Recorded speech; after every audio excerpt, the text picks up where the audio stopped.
Ano po ang motibasyon o nagtutulak sa inyo para piliin ng negosyo o trabaho ito? Para makadagdag sa panggastos at sa tulong sa pag-aaral ng anak. Pangatlo po, ano po ba ang iyong layunin sa paggawa? Para makatapos ang aking anak. Pang-apat po, ano-ano po ang mga hamon na pinagdadaanan mo sa paggawa? Pagod at puyat. Sakripisyo para sa aking anak at pamilya. Panghuli po, paano mo hinaharap at nilulutos ang mga problema o balakid na iyong kinakaharap? Pinag-uusapan namin ng pamilya para magpas ang aming problema. Sa ngayon, ang aking trabaho ay isang guro. Ano po ang motibasyon o nagtutulak sa iyo na piliin ang trabaho o negosyo ito?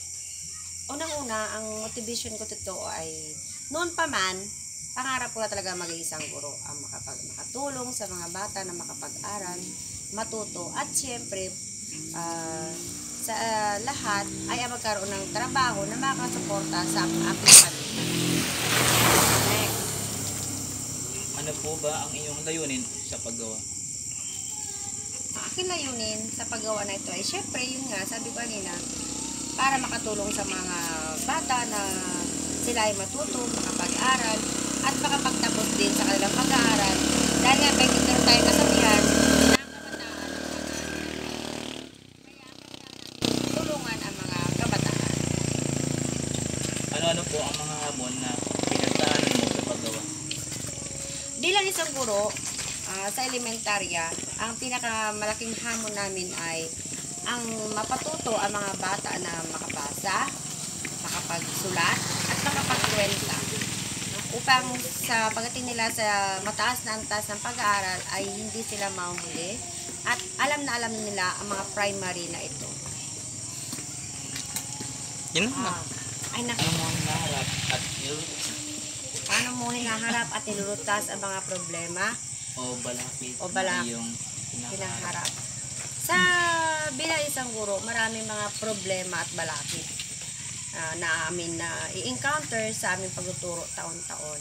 Isa na dito ang mga bata na yung tinatawag pala absent o yung may absenteeism. Ang aming ginagawa dyan ay tinatanong at tinatanong ang mga magulang, pinapatawag upang sa ganun sila ay malaman ang dahilan ng hindi nila pagpasok. Ang pangalawa ay ang mga batang mahirap magbasa. Sa mga bata, kailangang matuto silang magbasa ng wasto at ang komprehensyon ay dapat ay matibay ang pundasyon. Ulitin natin, absenteeism, yung pagbabasa, dapat marunong sila, at yung pakikitungo sa kapwa bata. Maraming salamat. Sige. Ano po ang inyong trabaho? Tindahan. Sa Ano- tindahan. Ano po ang motibasyon mo o nagtutulak sa iyo na piliin ang trabaho o negosyo? Negosyo.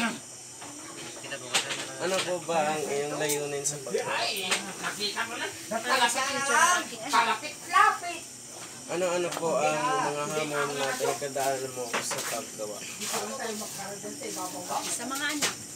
Sa anak.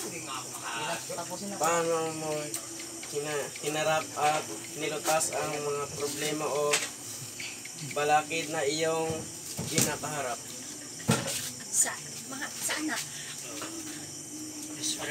Inspirasyon sa anak pala.